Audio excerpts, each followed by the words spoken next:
नमस्कार, स्वागत है आपका आर्या न्यूज में। मैं हूं आपके साथ सुमन पाल। ओमिक्रॉन के लक्षणों के बारे में हेल्थ एक्सपर्ट्स के द्वारा समय समय पर जानकारी दी जा रही है। कहा जा रहा है कि अगर किसी में ये लक्षण दिखते हैं तो तुरंत किसी एक्सपर्ट की सलाह ले और खुद को आइसोलेट कर ले। और दिल्ली और महाराष्ट्र में सबसे अधिक केस सामने आए थे। और आपको बता दें कि हेल्थ एक्सपर्ट की तरफ से ओमिक्रॉन के लक्षणों के बारे में भी समय समय पर जानकारी दी जा रही है। और कहा जा रहा है कि अगर किसी में भी ये लक्षण दिखते हैं तो तुरंत किसी एक्सपर्ट की सलाह लें और खुद को आइसोलेट करें। और कोरोना महामारी की पिछली दोनों लहरों में ही बुखार, सर्दी, खांसी जैसे आम लक्षण थे, लेकिन ओमिक्रॉन से बुरी तरह प्रभावित यूनाइटेड किंगडम के ही शोधकर्ता ने भी 2 नए लक्षणों की पहचान की है।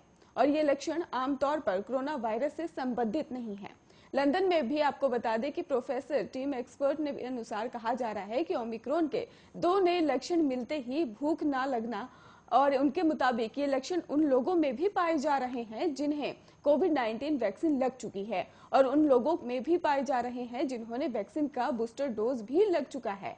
और साथ ही आपको बता दें कि ये भी कहा जा रहा है कि लोगों में हल्का बुखार, गले में खराश और सिर दर्द जैसे लक्षण भी दिख रहे हैं।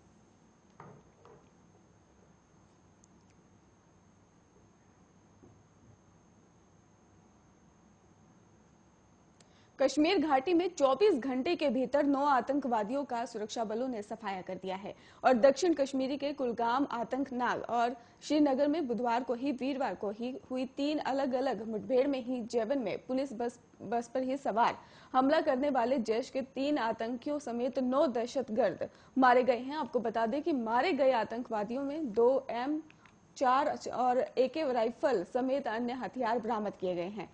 और श्रीनगर जिले के बाहरी इलाके पंथा चौक में वीरवार की आधी रात बाद शुरू हुई मुठभेड़ में भी 3 आतंकवादी मारे गए हैं। और फिलहाल मारे गए आतंकवादियों की शिनाख्त नहीं हो पाई है। और आतंकियों की ओर से की गई फायरिंग में 4 जवान भी घायल हो गए हैं, जिनमें 3 पुलिसकर्मी और एक CRPF जवान है। और पुलिस ने यह भी जानकारी सामने रखी है कि कोमांदर मोहल्ला में ही कुछ संदिग्धों की मौजूदगी की सूचना पर सुरक्षा बलों की टीम मौके पर पहुंच गई थी। और जिस दौरान ही टीम संदिग्ध मकान में दाखिल होने की कोशिश कर रही थी कि अंदर से अचानक भारी फायरिंग हुई। और सुरक्षा बलों की जो तैनाती थी वो भी थी वहां पर। और अगर बात की जाए शुरुआती फायरिंग में तो 4 जवान घायल हो गए और घायलों को अस्पताल में दाखिल कराया गया है। और इस बीच सुरक्षा बलों की 3 दहशतगर्दियों को मार गिराने में सफलता मिली है।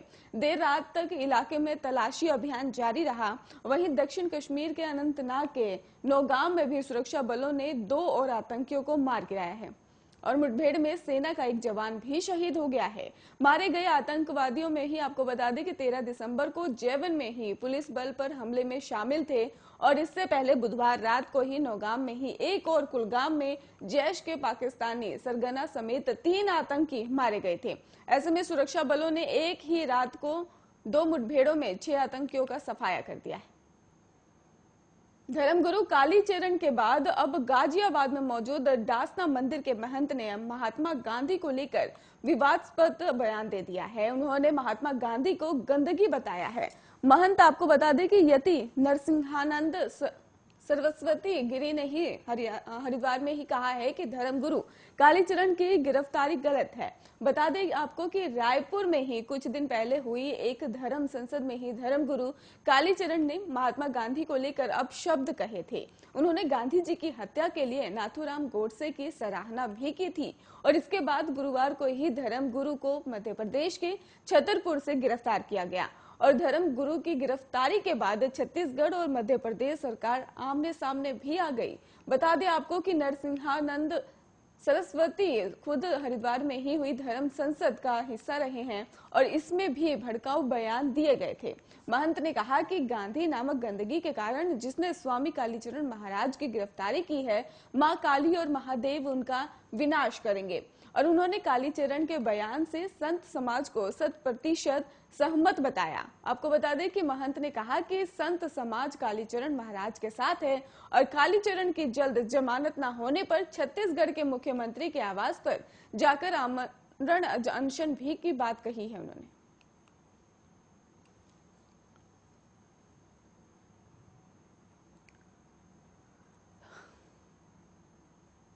देश में ओमिक्रॉन ने अब रफ्तार पकड़ ली है। ओमिक्रॉन के मामलों में तेजी से कोरोना के नए मामले भी तेजी से बढ़ने लगे हैं और देश में ओमिक्रॉन के मामले की संख्या 1000 का आंकड़ा पार कर गई है।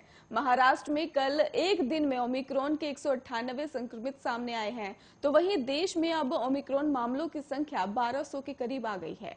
आपकी जानकारी के लिए बता दें कि देश में 2 दिसंबर को ओमिक्रॉन का पहला केस सामने आया था और अब इसकी संख्या 1200 के करीब पहुंच गई है। स्वास्थ्य मंत्रालय के संयुक्त सचिव लव अग्रवाल ने गुरुवार को ही प्रेस कॉन्फ्रेंस में बताया कि दुनिया भर के 121 देशों में ओमिक्रॉन के 3.30 लाख से ज्यादा केस आ चुके हैं और 49 लोगों की मौत भी हो चुकी है। तो वहीं अगर बात की जाए महाराष्ट्र की, तो वहां ओमिक्रॉन तेजी से पैर पसारने लगा है और यहां गुरुवार को एक दिन में ओमिक्रॉन के 198 नए मामले सामने आए हैं और चिंता की बात यह है कि इनमें से 30 ही ऐसे थे जिनकी इंटरनेशनल ट्रैवल हिस्ट्री थी। महाराष्ट्र में अब तक ओमिक्रॉन के 450 से ज्यादा मामले सामने आ चुके हैं और पश्चिम बंगाल में भी गुरुवार को ओमिक्रॉन के 5 नए केस सामने आए और इसके साथ ही राज्य में ओमिक्रॉन के अब तक 16 मामले आ चुके हैं और स्वास्थ्य अधिकारी के मुताबिक बीते दिन जो ओमिक्रॉन संक्रमित मिले हैं उनमें एक 5 साल की बच्ची भी शामिल है जो हाल ही में यूके से लौटी थी और दिल्ली में ही पिछले 24 घंटे में कोरोना के 1313 केस सामने आ गए हैं और मई के बाद ही राजधानी में एक दिन में मिले ये सबसे ज्यादा केस है। राजधानी में एक्टिव केस 3081 हो गए हैं और दिल्ली में बुधवार को 923 केस सामने आए थे, यानी बुधवार की तुलना में ही करीब 42% केस बढ़े हैं।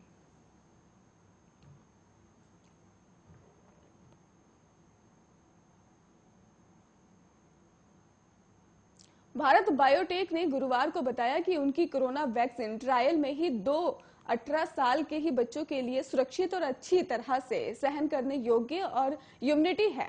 और आपको बता दें कि कंपनी ने यह भी जानकारी सामने रखी है कि वैक्सीन दूसरे और तीसरे चरण की स्टडी में ये बात सामने आ चुकी है कि भारत बायोटेक ने बताया है कि कंपनी ने दूसरे और तीसरे फेज में ओपन लेवल का भी कई केंद्रों पर ट्रायल किया था, जिसमें 2 से 18 आयु वर्ग के स्वास्थ्य बच्चों पर कोवैक्सीन की सुरक्षा प्रतिक्रिया और परीक्षण क्षमता के लिए ही ट्रायल किया गया था।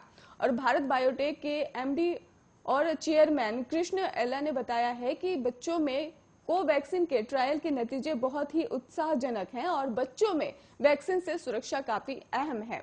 हमें यह बताते हुए खुशी हो रही है कि कोवैक्सीन बच्चों के लिए सुरक्षित और प्रशिक्षण है और क्षमता वाली भी साबित हुई है और हमने अब वयस्कों और बच्चों के लिए भी एक सुरक्षित और प्रभावी कोविड वैक्सीन विकसित करने के अपने लक्ष्य को पा लिया है। और बच्चों में कोवैक्सीन के ट्रायल जून सितंबर 2021 के बीच किए गए थे और ट्रायल में ये सुरक्षित, प्रतिक्रियात्मक और परीक्षण क्षमता वाली पाई गई और इसका डाटा सेंट्रल ड्रग्स यानी कि आपको बता दें कि CDSCO को अक्टूबर में ही दिया गया था और इसके बाद ही DCGI ने भारत बायोटेक की कोवैक्सीन को ही इमरजेंसी इस्तेमाल की मंजूरी दी थी। ओमिक्रॉन वेरिएंट की अब बिहार में भी एंट्री हो गई है। पटना में एक 26 साल का युवक ओमिक्रॉन से संक्रमित मिला है। युवक हाल ही में दिल्ली से लौटा था और अधिकारियों के मुताबिक दिल्ली में युवक विदेश से लौटे अपने रिश्तेदार से मिलने गया था और आपको बता दें कि स्टेट हेल्थ सोसाइटी के एग्जीक्यूटिव डायरेक्टर संजय कुमार सिंह ने बिहार में ही ओमिक्रॉन के पहले मामले की पुष्टि की है।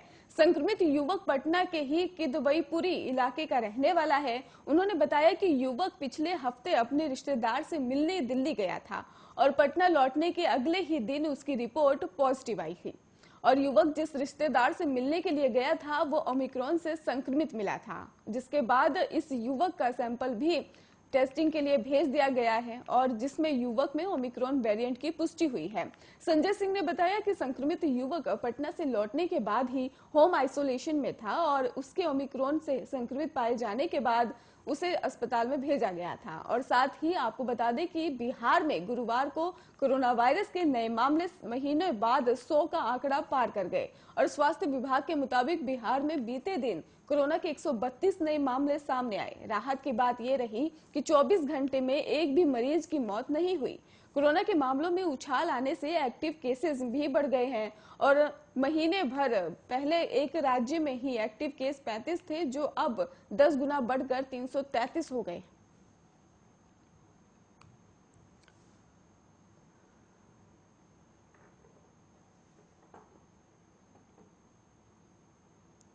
यूपी में कोरोना वैक्सीनेशन को लेकर अभियान जारी है और बुधवार को प्रदेश में कोरोना वैक्सीन की 11 लाख डोज लगाई गई। वहीं अब सरकार ने बच्चों को भी टीका लगाने की तैयारी शुरू कर दी है और अब राज्य में पहले राज्यों के लिए कोवैक्सीन की आपूर्ति होगी और 15 साल से अधिक और 18 साल से कम उम्र वाले बच्चों को 3 जनवरी से वैक्सीन लगेगी। कोरोना वैक्सीन अभी तक 18 साल से अधिक वालों को लगाई जा रही है और अब 15 साल से अधिक और 18 साल से कम आयु के बच्चों को भी कोरोना वैक्सीन की डोज लगेगी। इस आयु वर्ग के ही बच्चों को वैक्सीन लगाने के लिए राष्ट्रीय स्वास्थ्य मिशन को लेकर भी तैयारियां शुरू कर दी गई हैं और राज्य टीकाकरण अधिकारी डॉक्टर अजय घई के मुताबिक कहा जा रहा है कि बच्चों के लिए पहले कोवैक्सीन आपूर्ति होगी और वहीं राष्ट्रीय स्वास्थ्य मिशन के vaccination nodal officer doctor Manoj Shukla के मुताबिक केंद्र सरकार की गाइडलाइन जो है उसका इंतजार है और यूपी में बच्चों के टीकाकरण के लिए तैयारियां पूरी हैं।